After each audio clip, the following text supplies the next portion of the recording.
cette peine de vous déplacer. Certains ont fait un très très long voyage pour être là aujourd'hui. Juste pour exprimer votre participation et appropriation de ces prix Nobel. Je crois que beaucoup ont chanté avant et beaucoup ont composé leurs chansons après pour juste célébrer ces prix Nobel. Moi, je n'ai pas de mots pour exprimer toute ma joie et ma reconnaissance. Ce que j'ai demandé, et ce que je continue à demander, c'est que vous savez que vous avez des talents énormes, vous avez des capacités énormes. Mais le plus grand problème que vous avez, c'est que vous n'avez pas un pays où vous pouvez vous exprimer. Je suis désolé de pouvoir le dire, les autres pays protègent leurs artistes. Mais l'artiste congolais, c'est comme s'il était abandonné à son propre sort, alors que la culture d'un pays, la valeur d'un pays, c'est dans son art. Et aujourd'hui, malheureusement, on est en train de paupériser les artistes. En les paupérisant, il y a tout à fait un héritage qu'on est en train de nous exproprier. Et donc, le fait d'être là, c'est une confirmation. Vous n'êtes pas venu ici, pourquoi que ce soit. Vous êtes venu, puisque tout simplement, en vous, vous sentez, dans vos veines coule le sang congolais, et vous voulez l'exprimer par l'art que vous faites. Donc, je vous remercie infiniment. Je n'ai pas de mots pour exprimer la joie que j'ai. Beaucoup parmi vous ici ont été même jusqu'à aller me voir à Panzi pour soutenir les femmes victimes de violences sexuelles. Vous ne pouvez pas réaliser à quel point votre soutien apporte un soulagement pour ces femmes. Savoir tout simplement, je suis désolé, je cite Fali, puisque lui, il était arrivé à Panzi. Il a dansé avec les femmes à Panzi. Et quand je suis revenu, malheureusement, je n'étais pas là, les témoignages que les femmes m'ont donnés, c'était pour dire, nous comptons aussi. Fali Ipupa était ici. Vous comprenez très bien à quel point nous pouvons faire une très grande différence par ce que nous savons faire, en nous exprimant par ce que nous savons faire. Donc, je vous dis tous, merci beaucoup. Et vraiment, votre geste me va droit au cœur. Et j'espère que là, nous sommes tout simplement à un début de quelque chose. Mais cette chose-là, j'espère que ça va aboutir, et je pèse mes mots, à ce que le peuple congolais puisse retrouver sa dignité. Vous ne pouvez pas vous imaginer combien ça me fait mal quand je vois à quel point nous sommes humiliés, méprisés, alors que nous avons tout pour être un peuple respecté. Nous avons tout pour que nous puissions aider les autres au lieu que ce soit les autres qui nous aident.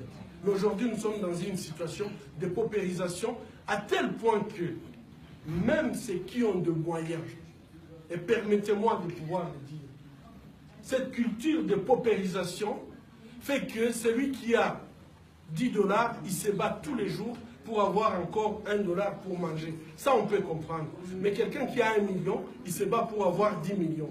Et celui qui a 10 millions, et donc finalement, il n'y a pas une grande différence dans notre pays entre les mamans qui vendent les tomates et ceux qui ont des millions de $, puisque tous ont le même comportement. Je me réveille le matin pour tout simplement majorer ce que j'ai, sans se poser la question, ce que je suis en train de faire, qu'est-ce que ça entraîne comme conséquence pour les gens qui m'entourent, pour les autres. Et moi, j'ai toujours dit, la richesse, ce n'est pas les billets des banques. La richesse, c'est cette capacité de pouvoir partager avec les autres, et pas partager avec des gens qui ne font rien, mais la capacité de pouvoir donner aux autres le travail, la capacité de pouvoir donner aux autres. Si vous avez une qualité, vous avez une capacité, c'est créer la possibilité que ceux qui vous entourent puissent aussi gagner par ce que vous êtes en train de faire. Mais qu'est-ce qu'on voit au Congo? En fait, c'est la course à l'enrichissement illicite, et c'est devenu une seconde nature. Ceux qui ont l'argent, ils en veulent encore.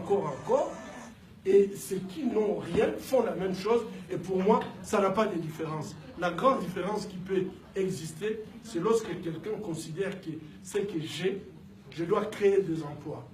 Vous êtes musicien, créez un empire musical. Là, c'est à ce moment-là que vous allez donner du travail aux autres et que votre bonheur sera partagé. Mais si vous avez des millions en caisse, ça vous sert à quoi? C'est des billets de banque. Ce n'est pas ça, être riche. Et donc, moi, je vous demande, je vous prie, je viens de le dire dans la grande salle, faisons un effort pour savoir où sont nos compétences. Puisque la grande pauvreté que nous avons, c'est qu'on a aujourd'hui des Congolais partout dans le monde. Partout. Et ces Congolais sont des Congolais compétents. Malheureusement, leurs compétences ne servent pas le pays. Et moi, je dois vous dire, avec la destruction de l'éducation au Congo, il ne faut pas compter sur quelqu'un qui mange une fois tous les 2 jours, et espérer que lui, il va libérer le Congo pour que toi, tu puisses venir. Ça n'arrivera pas. Je crois que vous avez vu qu'on est en train d'acheter des gens avec 1000 francs. Ils changent tout simplement de tenue. Aujourd'hui, il vient pour un candidat, on donne 1000 francs. Demain, il vient pour un autre, on donne 1000 francs, etc. On ne peut pas compter avec des gens comme ça. Par contre, vous avez une responsabilité.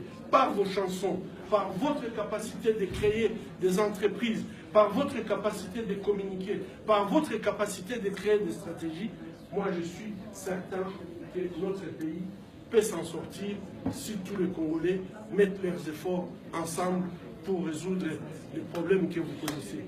Merci beaucoup pour être venu. Merci beaucoup pour... Vous tous là-bas, regardez le Congo, ce pays de Lumumba, regardez ce pays, regardez les droits, regardez ce qu'on fait à ceux qui parlent, regardez les menottes. Souvenez-vous de Lumumba, des corrompus, des Congolais, des gens qui tuent ce pays, ont tué ce pays. On tué Lumumba et continue à tuer le peuple congolais. Vous le regardez, vous êtes des complices. Ni votre complice, vous tous avec vos caméras, vous tuez le peuple congolais. On tue les gens, on tue les enfants dans des écoles, vous avez l'armée. Tu as tes maintenant ici pour venir m'arrêter. Va arrêter les gens qui tuent des élèves à Beni. Toi, je te dis, peu importe qui tu es. Aujourd'hui, je suis prêt à mourir à cause de toi parce que tu es corrompu. Tu es corrompu. Tu penses que tu peux arrêter quelqu'un ici qui parle. C'est ici que tu as le pouvoir. Ici, vraiment, regarde-toi, c'est la honte. Tu es une honte. C'est là où vous amenez ce pays. Je menote, vous menotez ceux qui parlent. Oh, je suis colonel, je suis trip. Colonel, c'est quoi? Les Belges sont partis. Et aujourd'hui, le peuple va parler et vous allez partir aussi. L'État, on va vous balayer comme ça. Comme on a balayé les gens en Afrique du Sud. Parce que vous êtes des crapules. Oh, c'est fini? C'est fini. Très bien. Allez, amenez-moi là où vous voulez.